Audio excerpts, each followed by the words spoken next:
Fala galera, sejam bem-vindos. Eu sou o Júlio de Lima, especialista em testes de qualidade de software, atuando na área há mais de 13 anos. Tenho um bacharel em engenharia de software, tenho uma especialização em docência no ensino superior e um mestrado em engenharia elétrica e computação com foco em testes em inteligência artificial. E a propósito, inteligência artificial é definitivamente um dos pontos que a gente vai discutir hoje aqui muito. Beleza? Show! Vamos lá então. ChatGPT é um Google tunadão. Beleza? Esse é um Google super tunado que vai ajudar você bastante aí dentro do seu dia a dia se você souber profundamente, né, sobre o seu papel. E o que ela faz para contribuir com as atividades de teste de software, é impressionante. Eu quero mostrar para vocês um exemplo agora, tá bom? Eu fiz um exemplo aqui, que é eu utilizando o ChatGPT. Eu quero mostrar para vocês isso acontecendo, para você ver como é bacana, tá bom? Vou mostrar aqui. Vamos lá. Eu estou aqui falando para ela o seguinte, eu falei, o ChatGPT faz o seguinte, me diga quais são as entradas, porque cada requisito, né, que a gente tem ali entradas e saídas. Eu falei para ela, ô ChatGPT, me diga quais são as entradas do seguinte requisito. E eu criei um requisito. Transferências de valores podem ocorrer apenas para favorecidos previamente cadastrados. E o valor da transferência deve estar entre, eu coloquei um valor, 3.000 e 5.000. Tá vendo? Aí eu vou dar um Enter ali. Agora é ela falando, ó. Ela disse, as entradas do requisito são favorecidos previamente cadastrados. Olha só que legal, ele fala, isso significa que uma pessoa receberá a transferência e deve estar cadastrada previamente no sistema ou na lista. Beleza? Eu sempre vou dando feedback para ela, falando, ó, você fez, né, uma coisa legal. Aí o valor da transferência, deixa eu dar um pause aqui para explicar para vocês. Porque o valor da transferência, olha o que ela falou. O valor da transferência deve estar entre 3.000 e 5.000. Isso significa que o valor mínimo permitido da transferência é 3.000 e o valor máximo permitido é 5.000. Qualquer valor fora dessa faixa não será permitido pela regra. Aí eu falei, legal. Na verdade, eu não falei legal. Eu falei assim, ok, agora use a partição de equivalência. Veja, partição de equivalência é uma técnica de teste que eu aprendi sendo um testador profissional e que me ajuda a definir o que testar. Use a partição de equivalência para identificar quais combinações de testes eu deveria usar para testar esse requisito. Lembre-se, ela pega histórico. Aí ela começa a responder para mim.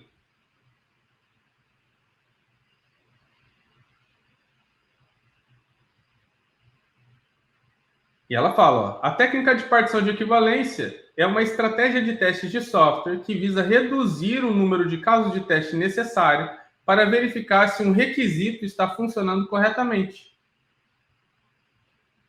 Como vocês sabem, a partição de equivalência, na verdade, é uma técnica de teste, não uma estratégia de testes. Então, aqui está mais um ponto aí para vocês que vocês precisam ficar atentos, né? Muitas vezes o que acontece é que terminologias em teste de software podem ser aplicadas de maneira errônea, ok? Lembre-se disso. Importante conhecer sobre teste de software profundamente para conseguir corrigir pequenos erros como esse.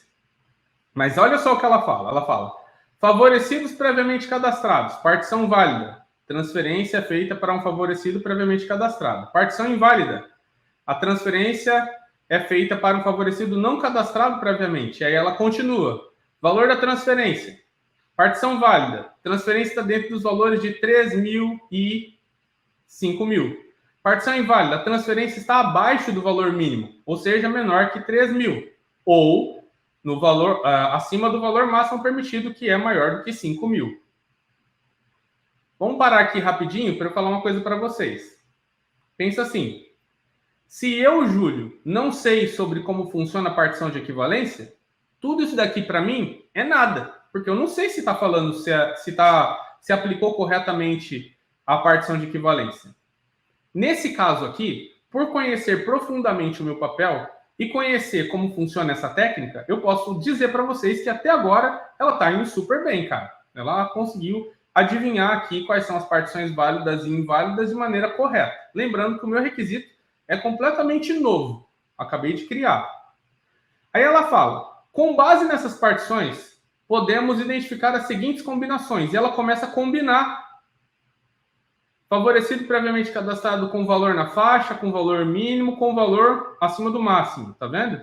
Favorecido não cadastrado previamente, com um valor dentro da faixa, com valor abaixo do mínimo, com valor acima do máximo. Beleza? Agora eu vou falar mais uma coisa aqui para vocês.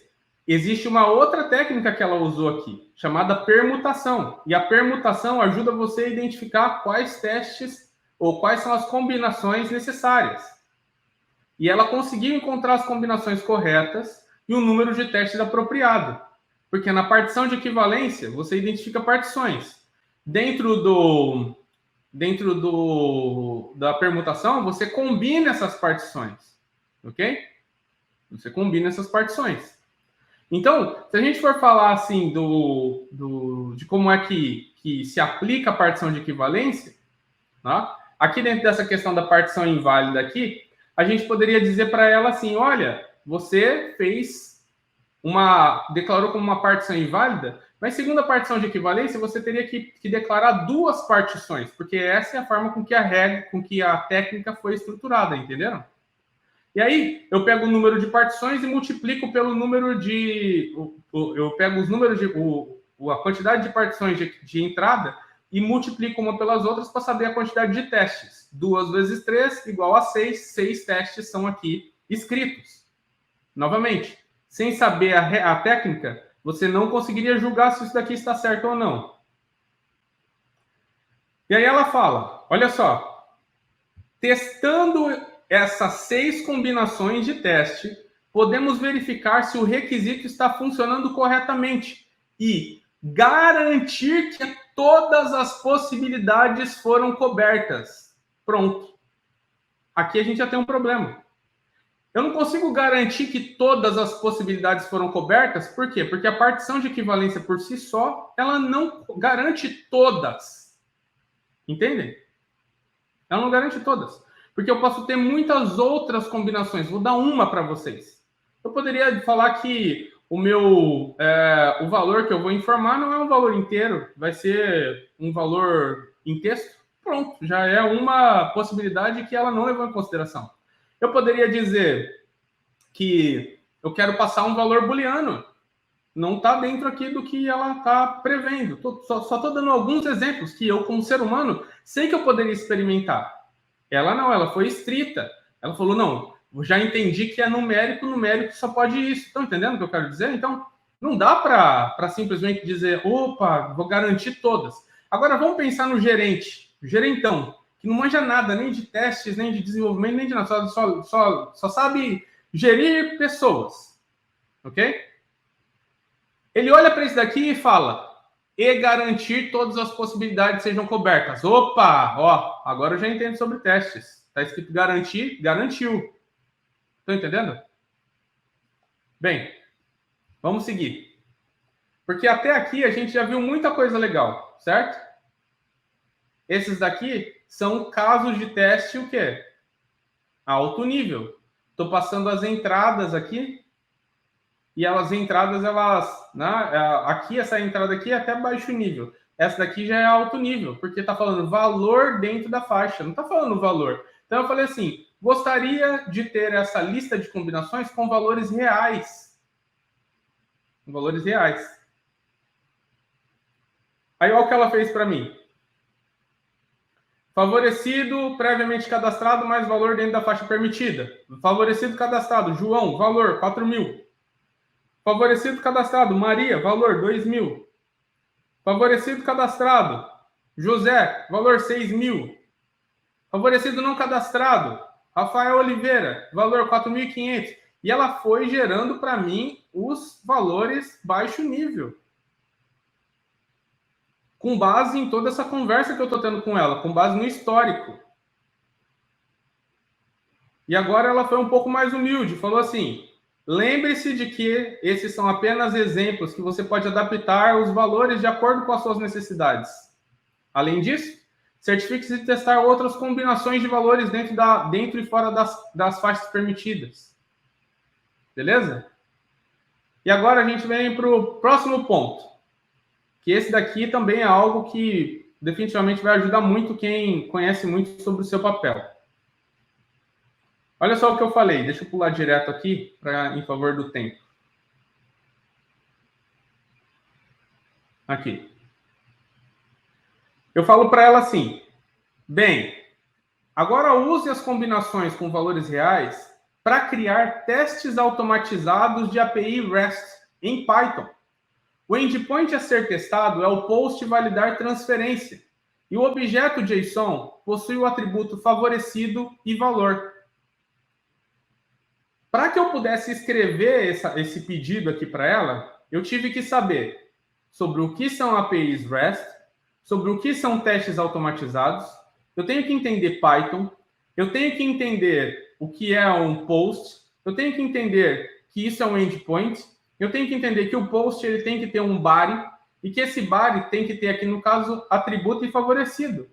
E eu tenho que também dar contexto para ela entender que o que eu quero que ela passe para mim dentro do atributo favorecido é, na verdade, se ele é ou não cadastrado, que ela pode entender como sendo, por exemplo, um valor booleano. Entenderam? Teve que acontecer muitas coisas aqui para que isso viesse a acontecer na real. Mas vamos ver aqui, porque daqui a pouco eu vou apertar aqui o Enter e ela vai ter que entender o que eu estou pedindo para ela e fazer aquilo que ela acredita ser, né, o esperado. Vamos ver. Estou dando aqui mais informações para ficar mais claro ainda para ela. Pronto, dei Enter. Olha só, claro, aqui está um exemplo de como você pode criar testes automatizados em API REST em Python para esse determinado endpoint. Ela começa a criar um código usando as bibliotecas Request, JSON, Unit Test, que são bibliotecas para fazer teste de unidade, requisições HTTP e lidar com o JSON. E ela começa a escrever cada um dos testes automatizados para a API REST, dado os dados que ela mesma gerou para mim, versus aquilo que eu pedi para ela fazer, que era criar testes automatizados para isso. Ok? E aí ela vem aqui e explica exatamente o que é que ela fez. Ela criou lá um método setup. Lembrando aí, a terminologia setup foi criada, não foi criada, mas foi sim documentada por uma autora chamada Linda,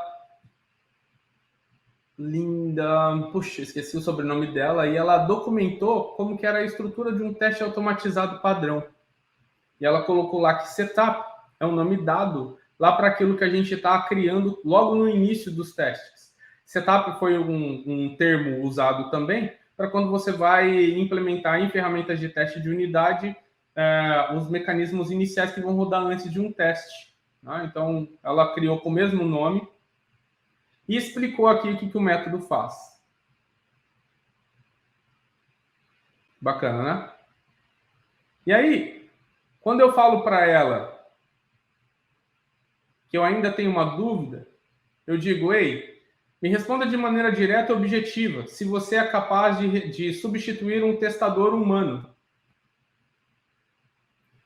E quando eu pergunto isso para ela, a resposta que ela me dá é: como um modelo de linguagem, eu sou capaz de gerar testes automatizados e realizar algumas tarefas, mas não posso substituir completamente um testador humano, porque eles são capazes de entender melhor o contexto de negócios, ter um raciocínio crítico mais refinado e avaliar necessidades de um usuário final. Além disso, podem identificar problemas e questões que são difíceis de serem descobertas por meio de automação. E ela é capaz de criar teste automatizado. e ajudar a aumentar a eficiência da qualidade dos testes, mas ela não consegue substituir um ser humano. Eu digo para ela que agora obrigado, mas eu preciso voltar para a aula.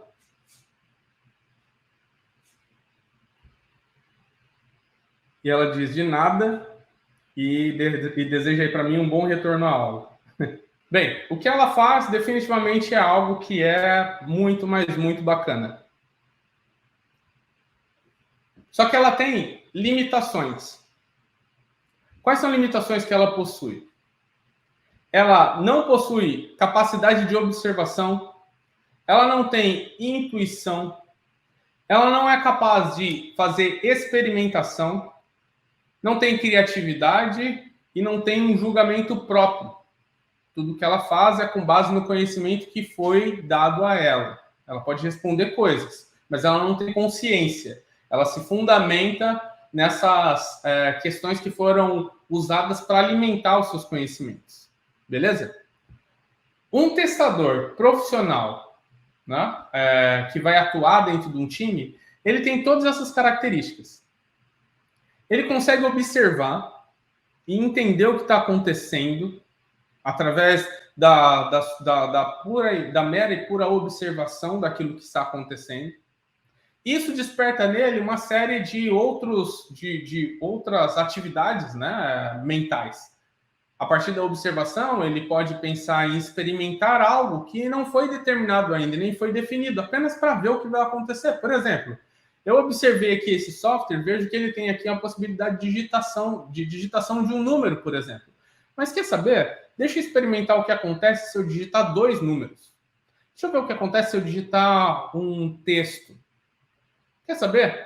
Eu não vou digitar nada. Eu vou apenas abrir o teclado do Windows e vou informar os dados para esse campo a partir do teclado do Windows. Vamos ver o que acontece? Ah, quer saber? Eu não vou digitar. Eu vou copiar e colar o texto lá dentro, porque eu quero ver o que está acontecendo. Ontem eu fiz uma aula de HTML e eu descobri que eu posso imputar texto a partir do console do browser. Deixa eu ver o que vai acontecer. Eu consigo experimentar. Eu tenho intuição, eu falo, se esse campo aqui é um campo numérico, lá no passado eu lidei com 5 projetos diferentes que campos numéricos tinham problema. Eu estou com a intuição que aqui pode ter problema também. ChatGPT não tem isso. Criatividade. Eu lido com um problema, eu estou enfrentando um problema, o campo não está visível, mas com a minha criatividade eu penso, será que tem um outro jeito? Deixa eu ver. Eu começo a fuçar e a mexer e a fazer e, caraca, tem um outro jeito. Conversei com o fulano de tal, ele falou que tem um jeito que ele conhece. Eu uso o jeito do fulano, porque eu consigo me comunicar com os seres humanos. Que eu consigo entender. Eu consigo julgar se faz ou não faz sentido. Tá entendendo? Ela não é capaz de interagir com seres humanos. Tem empatia, por exemplo. Não consegue. Tem um desenvolvedor que ele está no meu time, o desenvolvedor ele está passando um momento muito difícil na vida dele. Ele codificou uma coisa, cara, ele não está tão boa assim. Eu não vou chegar nele de uma maneira a agredi-lo. Vou ter empatia pelo momento que ele está passando e vou me comunicar de maneira a entender o que está acontecendo. Tem um líder que ele está muito afobado, cara, porque tem alguém fazendo super pressão nele. Em vez de eu dar uma resposta seca, premeditada, ou baseada em conhecimentos que nem são meus, eu vou entender o momento dele, vou ter empatia e vou mudar a forma com que eu me comunico. Ela não é capaz de entender o contexto. As informações dela são baseadas em dados públicos. Essa questão que eu escrevi um requisito nela, você que trabalha para uma empresa não vai escrever um requisito nela, sabe por quê? Porque você não sabe que fim que vai ter esse dado que você acabou de inserir. Já pensou se insere lá um requisito? E esse requisito é privado?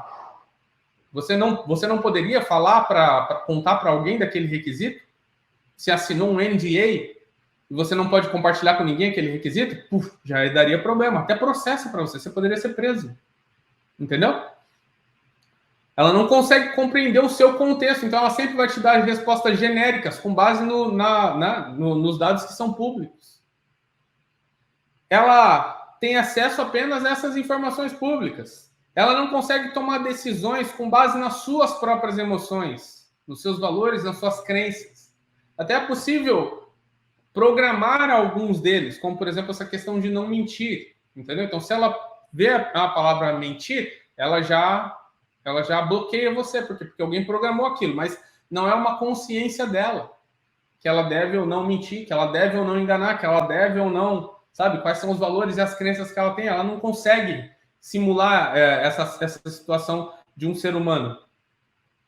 Não possui acesso ao histórico de interações humanas e situações passadas relacionadas ao mundo não digital. Tudo que é digital e que está público, ela pode até ter acesso.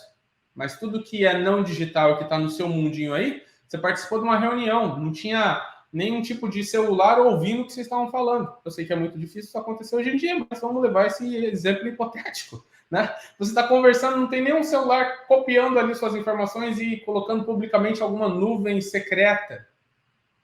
Ela não vai saber o que estava acontecendo. A não ser que você impute essas informações lá dentro. E que você abra para ela a possibilidade dela enxergar tudo que a sua empresa tem. Mesmo correndo o risco de acontecer como aconteceu aí esse bug dias atrás, dela expondo dados de usuários. Estão entendendo? A questão de risco para a organização é um problema também.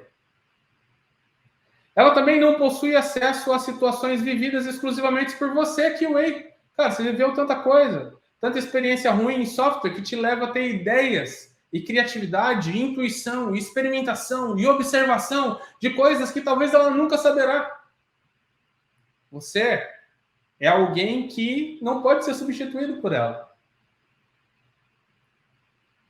Conhecimentos que são requeridos para você, para que você possa operar o ChatGPT sem gerar um problema gigantesco para o seu dia a dia. Ser capaz de reconhecer as respostas dela e julgar se fazem ou não sentido, se são ou não verdadeiras, se cabem ou não no contexto do projeto. Você tem que saber isso. Não adianta simplesmente você ir lá perguntar e falar, ChatGPT falou para mim.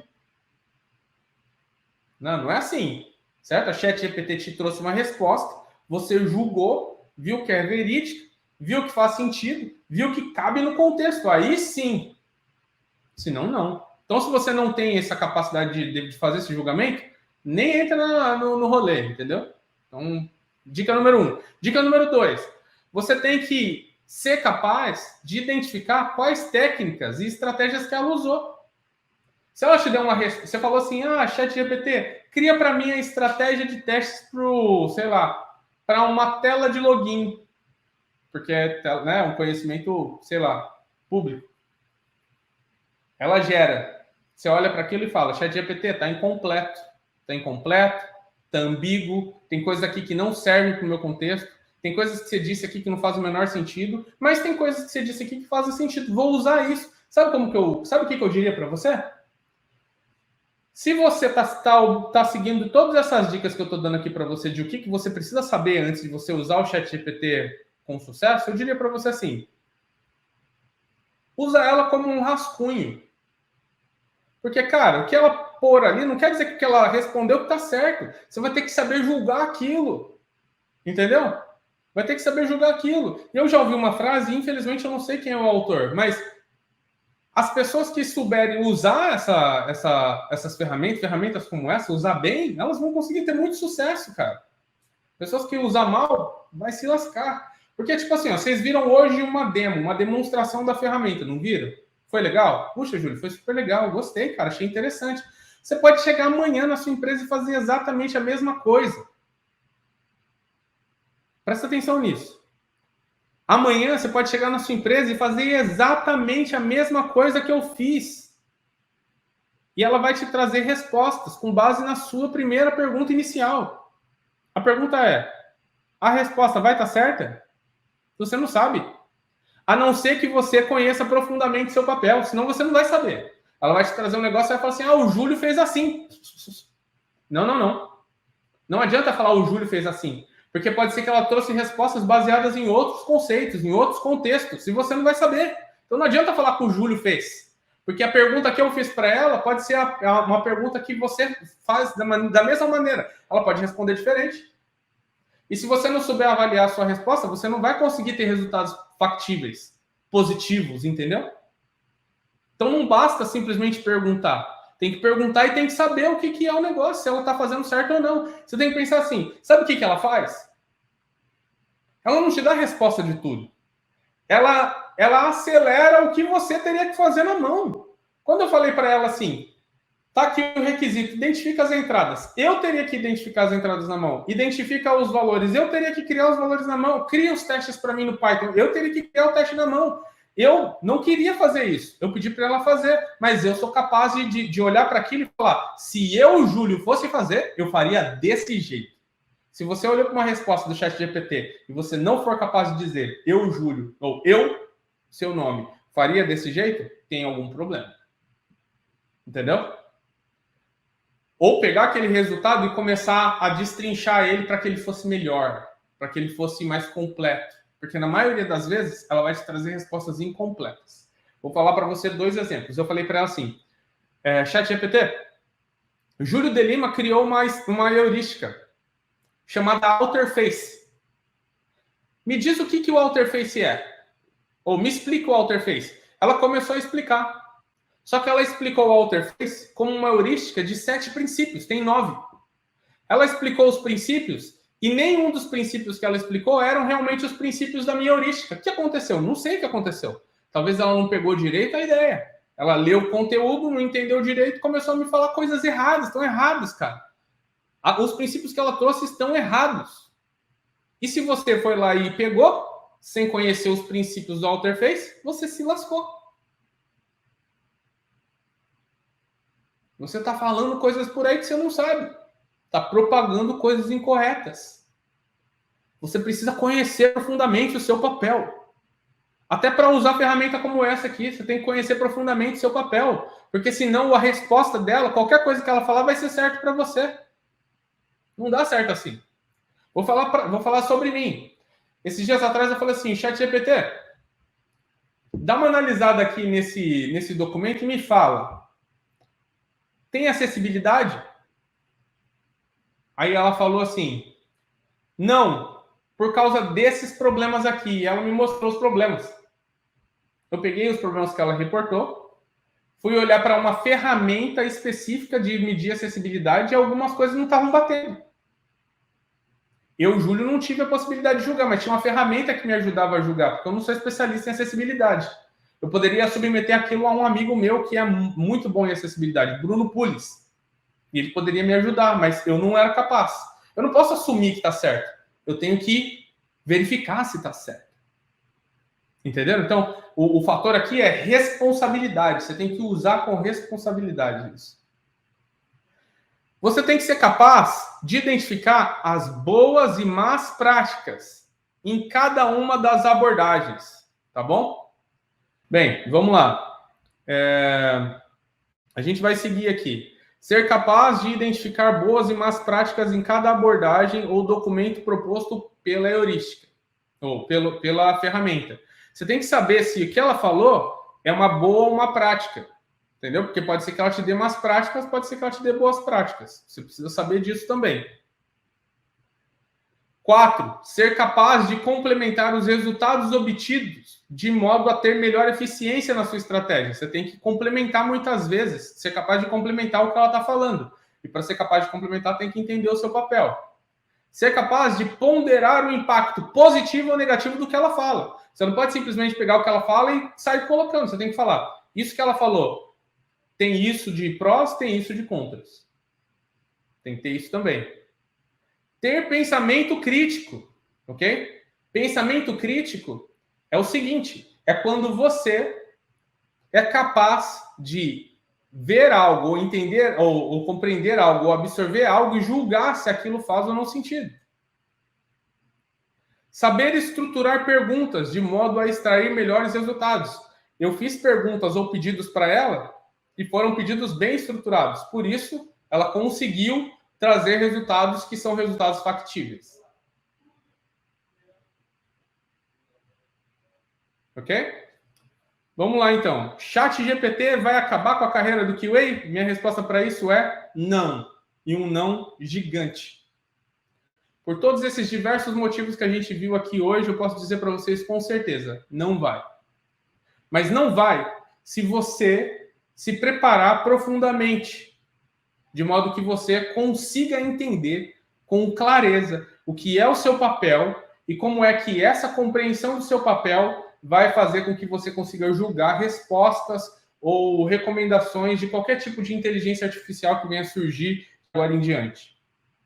É a mesma coisa de quando você está comprando produtos numa loja, você está na Amazon, está lá comprando, ela traz para você recomendações de produto que ela acha que você acha que são bons. Você fala o quê?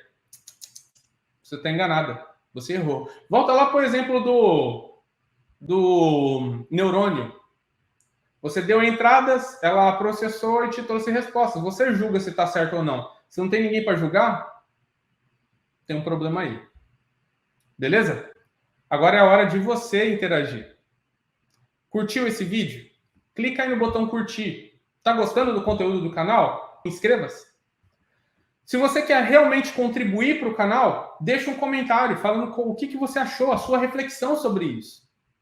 Porque quando você comenta e quando você curte, o algoritmo do YouTube, ele entende que, puxa, isso é relevante para você. Mesma coisa para o Instagram. Então, interage para mostrar para o algoritmo que realmente é um conteúdo relevante. Beleza? Então, faça isso aí para você ajudar o canal também. Compartilhe esse vídeo com seus amigos e a gente se vê na próxima aula. Tchau, tchau.